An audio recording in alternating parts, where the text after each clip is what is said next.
Alright,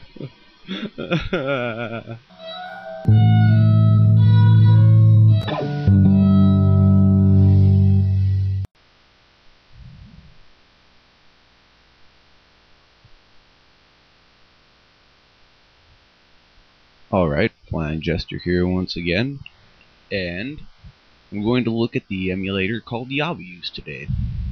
So let's start it up. Right off the bat, one reason that I prefer Satourne is that when you open the Yabause executable, it starts right into emulation. If you have nothing set up yet, you do get the settings screen, but otherwise it just starts right up. So I generally disapprove of that, mainly because a lot of times I do sort of want to change settings at the start, or at least look at them. Here we go. Opening Knights. Knights and Dreams. This is my favorite game of all time, so if an emulator can't play it, generally I probably am not going to use that emulator as much. Granted, this is a ridiculously hard game to emulate, I understand, because just about no emulators can actually play it, and if they do, there's always a little bit something wrong. I've never seen an emulator that does Knights and Dreams perfectly, and as you can see, Yabause can't really do it. What am I seeing? I'm seeing nothing. So let's try a different game. Let's see. Talked about Casper last time. Let's open Casper. You have to select hard reset, or reset, I guess, every time you change the ISO file, but you can change it while it's running, which is kind of nice. That is one thing that Yabause does definitely better than Satourne. If you're trying to change discs, like in a multi-disc game, that does work better. So, here we go. Casper. Everything seems all normal. This is with the default settings, I believe. In any case, no settings will let this get to the full game. Click play, new game. It's going to try and make a new game. I think it actually works for a while anyway. Yeah, it loads up, it seems. Can't see anything. This is why no emulators, it seems, can do the cutscenes for this game. They all bug out on the loading screens too. Here we go. Look at that.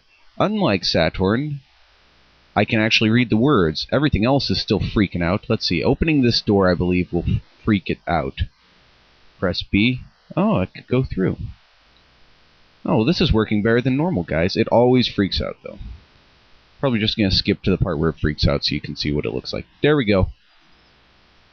So as you can see, that didn't work so well. It freaks out whenever you grab the puzzle piece. So let's see.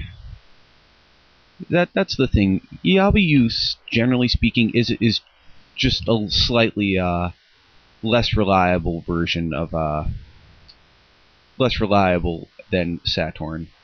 It does play a lot of games well, and I do personally like it for a lot of games more because it can take standard control pads. Here's the other thing, it does boot up. It acts a little bit more like a Saturn, as in if I change discs while, well, changing the image, or even if I was using the CD drive. I'm not using that right now. Clockwork Knight, look at that. I can use my control pad, my gamepad. It's a... what am I holding? It's a Logitech Wingman Rumblepad. It's one of the only 6-button, 2-trigger, 2-analog stick pads I know of. And I just sort of found it by accident, really, but... yeah, see, some games work okay. This game looks a little bit weird when you're trying to play it, but generally speaking, it works okay. See, let's get to a little bit of the gameplay. You notice that twisting didn't look quite right. It actually looked kind of like how my logo does, but backwards. So here we go. Yeah, look at this. Look at this. This works good, and I'm using a control pad. This is better than Satourne right here. Where's the run button? Is there a run button in this Clockwork Knight one? I guess not. Yeah, so this is okay. Oh, here, I remember how to run. There we go. Oh. So, right, for this game, this is better than Satourne because I can use the gamepad. Having a look at Sonic 3D Blast now. This is a game that Satourne can't play either. Satourne doesn't even start up when I try to do it, so I can at least show you some of it. Yeah, see, this is what happens with Yabause. Yabause acts more like a Saturn. It says the same thing a Saturn would say instead of just freaking out on you like Satourne would. Yabause at least tries. We can try doing a hard reset.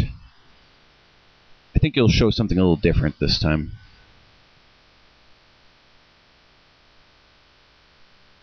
See, here we go. Sega, just unlike a Saturn would do it. You hard reset it with the disc. It actually starts it up. It's gonna crash on me though. Just watch.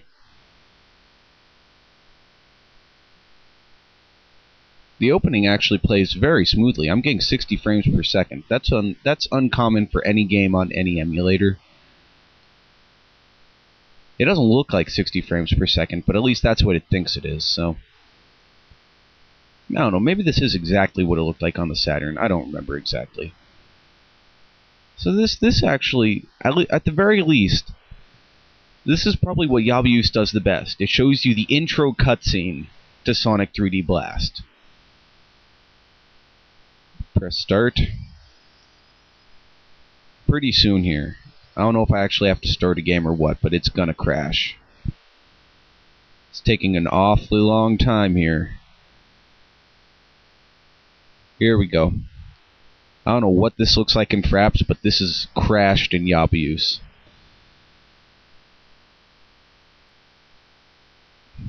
So, there we go. That's Yabause. It's, generally speaking, not as compatible with all games as Satourne is. But on the other hand, it does support my gamepad, which very few emulators do because it is a very old one. And it also generally acts like a Saturn more than Satourne does. So this is my preferred one for games that it can play.